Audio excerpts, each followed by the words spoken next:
Saudara, soal pembubaran parlimen, saudara, jangan kita tanya sesiapa. Kita tunggulah bila diperkenankan oleh Duli Yang Mulia Pertuan Agong. Kalau tuanku kata nak buat bulan ini, buat bulan inilah. Kalau tuanku kata tangguh dulu, tangguhlah. UMNO tak akan menuntut lebih daripada itu. Sebab itu saya marah kalau orang katakan UMNO desak. No, kita tak mendesak. Dan sebab itu, bila adanya kalangan menteri pula mendesak Agong, jangan diadakan pilihan raya. Ini pun memang kurang asam punya menteri lah.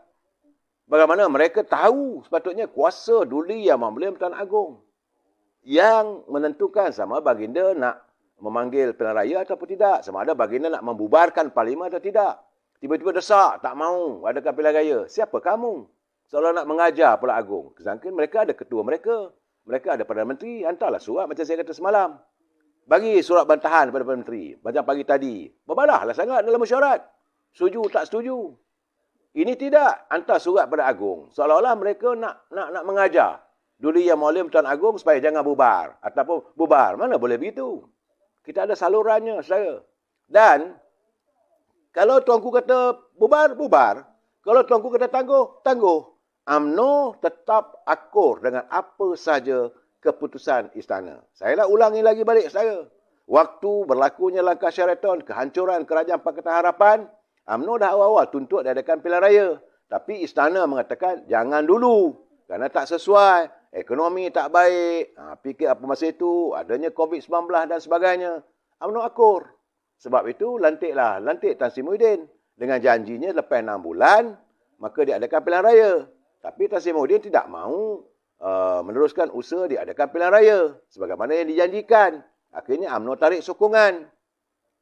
Bila kemudian naik pula Datuk Seri Sabri, juga janjinya supaya kita menuntut selama tempoh 6 bulan. Selepas itu, beliau harus menyembahkan pada tuanku agar diizinkan pembubaran parlimen supaya nak memberi balik kuasa kepada rakyat. Supaya kuasa rakyat itu paling penting. Tak juga jadi. Ini keadaannya. Inilah sebenar-benarnya suasananya. Kemudian saya tengok tadi bila ada satu kenyataan. Saya kata padan pun mungkinlah agamanya. Tuanku memang ada penasihat undang-undangnya, ada asisten negara dan sebagainya. Tentulah mereka juga menasihati tuanku. Rupanya hari ini, saudara, baru saja Duli Yang Mulia Pertuan Agong membatalkan perintah darurat untuk kawasan Great, Batu Sapi dan Bugaya.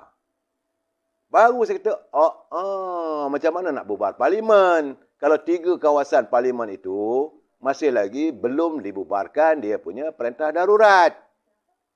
Mungkinlah sebab itu, maka Yang Amat Perdana Menteri serta dinasihati tak boleh membubarkan waktu itu. Tapi dah dibubarkan hari ini. Bolehlah nak bubar dah sekarang. Kalau tidak, perintah darurat itu tak terbatal. Kuasa untuk memprorok darurat adalah kuasa mutlak agung. Begitu juga untuk membatalkan. Membatalkan perintah darurat. Macam di Greek, di Batu Sapi dan di Bugaya itu juga kuasa agung. Dan hari ini, Duli Yang Mulia Pertuan Agong telah pun berkenan membatalkan proklamasi darurat di 3 kawasan parlimen, itu Great, Batu Sapi dan Bugaya.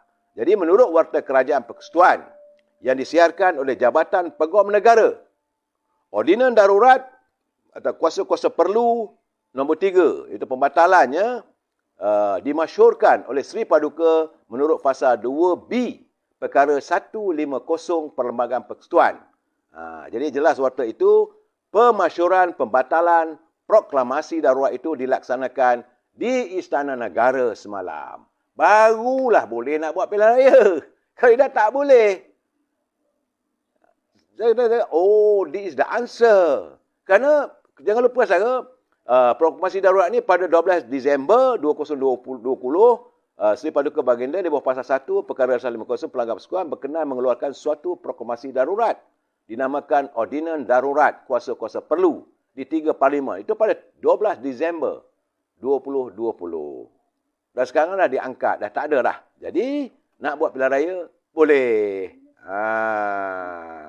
Jadi ini keadaan saya. Tapi cuma saya melihat, dalam kita bercakap soal pilihan raya ini, bila saja 12 orang menteri hantar surat pada Agong, artinya saat itu keabsahan the legitimacy of the Prime Minister ataupun keabsahan Yang Amat Berhormat Datuk Seri Ismail Sabri sebagai Perdana Menteri sudah pun terbubar. Kerana tidak dapat sokongan. Sebab itu mereka hantar surat pada Agong. 12 orang. Jangan lupa, Yang Amat Berhormat Perdana Menteri, dia dapat sokongan daripada ahli-ahli parlimen sekitar dalam 114 orang, tak silap saya. Kalau 12 orang dah hantar surat pada Agong, artinya mereka tak percaya. Mereka tidak lagi akur pada pimpinan Perdana Menteri. Sepatutnya tak ada keabsahan. Bila tiada keabsahan, maka dengan sendirinya terbubar. Sepatutnya. Ini yang saya kata, apa hal peliklah dia orang menteri ni. Dia minta supaya jangan diadakan pilihan raya. Tapi hantar surat pada Agong, jangan ada pilihan raya. Tidak melalui Perdana Menteri. Tak percaya pada Perdana Menteri lah tu. Artinya dengan sendiri dah bubar lah tu. Itu yang saya... Kadang-kadang dia orang ni, macam mana kita nak harapkan untuk mentadbir negara? Inilah saya katakan menteri-menteri cak ayam. Saya mengambilkan boreh saja. Kemudian saya dengar pula bahawa PAS telah membuat ketetapan. Seandainya pembubaran parlimen dilakukan sehari 2 hari lagi ni, saudara, maka Kelantan, Terengganu dan Kedah tidak akan membuarkan Dewan Undangan Negeri masing-masing. Saya kata macam mana pula? Apakah mereka menentang saranan ataupun arahan titah tuanku? Memanglah kita faham bahawa negeri tersebut tertakluk pada raja mereka. Kerana mereka akan menyembahkan pada tuanku, raja-raja mereka supaya sama ada nak bubar ataupun tidak. Tapi kalau itu sikap mereka, saya harap agar kerajaan minta supaya negeri nanti menanggunglah kos pilihan raya negeri nanti. Ini tidak. Segala kos untuk pilihan raya itu bukan sedikit, saudara. Akan ditanggung oleh Suruhanjaya Pilihan Raya. Kos pegawai-pegawai yang bertugas, segala macam-macam kos lah. Saya ingat satu pengundi rasanya kosnya lebih kurang RM10. Kalau RM100,000, bermakna dekat RM1 tu. Bagi satu pengundi, tak silap saya lah, lebih kurang RM10. Kos pengendalian untuk pilihan raya yang perlu dikeluarkan oleh Suruhanjaya Pilihan Raya. Bukan bagi pada pengundi, tidak. Kosnya, kos pengangkutan, kos penyelia, kos kertas undi yang dicetak, kos untuk dia punya petak undi, hari penamaan calon, antara kos gazet dan kepelbagaian kos. Jadi kalau kerajaan negeri tak mau sekali, getinya saudara, bila kita dah selesai pilihan raya persekutuan, maka bila sampai kerajaan negeri, maka kerajaan negeri itulah akan tanggung. Tanggunglah sendiri nanti. Itu keadaannya saudara. Jadi inilah keadaannya apabila mereka, saya katalah ini soalnya macam separuh masak lah. Adakah mereka sebagai menteri besar tahu? Adakah mereka, saya tengoklah apa yang dibuat oleh kerajaan, pimpinan parti-parti pembangkang, iaitu Pakatan Harapan, Datuk Seri Anwar Ibrahim, Lee Kuan Eng bersama dengan Mat Sabu. Betul, mereka membantah. Boleh sebab mereka bukan dalam kerajaan. Mereka pembangkang. Pun mereka tidak menghantar surat pada Agong. Cuma mereka menzahirkan hantar pada Perdana Menteri supaya jangan diadakan pilihan raya. Cuma yang bengongnya 12 menteri itu. Minta supaya jangan dibubarkan parlimen. Sedangkan bila dihantar saja 12 surat itu, 12 nama itu, bersetuju supaya jangan diadakan pilihan raya, artinya mereka menentang Perdana Menteri. Bila tentang Perdana Menteri tidak ada lagi keabsahan. Bila Perdana Menteri tidak ada keabsahan, artinya the government fall. Maka perlu diadakan pilihan raya. Saya tak tahu apa pemikiran yang ada pada diorang.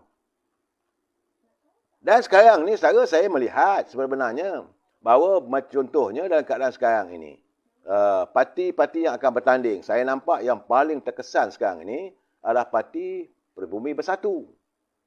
Saya melihat bahawa di Sabah, perkabarannya pimpinan Parti Pribumi Bersatu di bawah pimpinan Yang Amat Berhormat Datuk Ajiji katanya mahu menjalinkan kerjasama dengan UMNO. Artinya dia besar kemungkinan akan meninggalkan PBM. Artinya PBM tidak ada lagi dah di Sabah. Kalau Ajiji bersama dengan Bom Mokhtar, UMNO Barisan Nasional dan sebagainya, dalam keadaan begitu sudah pasti Parti Pribumi Bersatu di Sabah dah tak ada. Dan pagi ini, awal pagi tadi, saudara, saya mendapat berita bahawa PBM juga di Selangor khususnya sudah berada dalam keadaan yang kucak-kacir. Kerana diberitakan hanya 3 orang pemimpin PAS hadir dalam majlis penyampaian watikah Perikatan Selangor yang disampaikan sendiri oleh pengerusi Perikatan Nasional Tan Sri Muhyiddin. Saudara, ini untuk rekod Kerajaan Negeri Selangor berada di bawah pentadbiran Pakatan Harapan. Ia telah pun mengumumkan tidak akan membubarkan kerajaan negeri. Tapi kalau pilihan raya diadakan, maka untuk watikah-watikah perlantikan di tiap-tiap kawasan parlimen itu perlu ada. Tapi kabarnya bahawa majlis yang diatur malam semalam ke malam kemarin, yang datang 3 orang saja. Artinya, PAS, pimpinan PAS di Selangor menolak keadaannya dengan Perikatan Nasional. Itu gambaran yang saya dapat, saudara. Begitu juga saya tengok ada satu pagi tadi saya dapat. Itu ahli Majlis Pimpinan Tertinggi Bersatu yang pada awalnya menubuhkan Parti Bersatu ini, iaitu saudara Rais Husin Arif. Beliau merupakan antara pengasas parti itu pada tahun 2016. Pagi tadi mengumumkan keluar dari parti itu berkuat kuasa hari ini. Dalam kenyataan, Rais yang juga pengurusi Biro Strategi dan Dasar Parti, beliau telah pun menghantar surat rasmi kepada Bersatu semalam. Pengunduran itu katanya kerana beliau tidak lagi aktif dalam parti sejak 2020 selepas menjalani prosedur jantung dan banyaklah menumpukan pada pembangunan EMIR Research sebagai badan pemikir bebas yang menumpukan kepada cadangan dasar strategik. Artinya, ahli-ahli Bersatu juga, orang yang mengasaskan parti juga sudah keluar dari parti tersebut. Ini gambaran saudara. Dan saya tak tahulah, saya nampak yang begitu terkesan dalam pilihan raya akan datang, tentulah Parti Bersatu. Sebab itu saya dengar juga macam mana kenyataan daripada Ketua Penerangan UMNO Melaka, Datuk Abdul Razak. Dan kiriman kepada saya, dia kata tindakan pengurusi Perikatan Nasional Tan Sri Muhyiddin yang mencetuskan perang dengan UMNO adalah disebabkan oleh dendam kesumat peribadi. Bukan atas berdasarkan kepada dasar perjuangan. Itu menurut Datuk Abdul Razak Abdul Rahman. Sebab dia kata Tan Sri Muhyiddin tahu bahawa dasar yang dibawa oleh UMNO adalah yang terbaik untuk rakyat. Kerana beliau pernah memegang jawatan penting dalam parti. Jadi apabila beliau mencetuskan peperangan dengan UMNO, retinya bukanlah menyentuh soal dasar, tapi lebih kepada peribadi. Kerana beliau telah pun disingkirkan daripada UMNO dan sebagainya. Sebab itu, dia terus membuat serangan dan mengisytiharkan perang dengan UMNO Barisan Nasional. Banyak lagi yang perlu saya ulas, tapi masa mencemburui kita. Apa nak buat? Kita jumpa lagi malam besok. Kita jumpa lagi saudara. Selamat beristirahat. Wabillahi taufiq wa hidayah. Assalamualaikum warahmatullahi taala wabarakatuh. Selamat malam.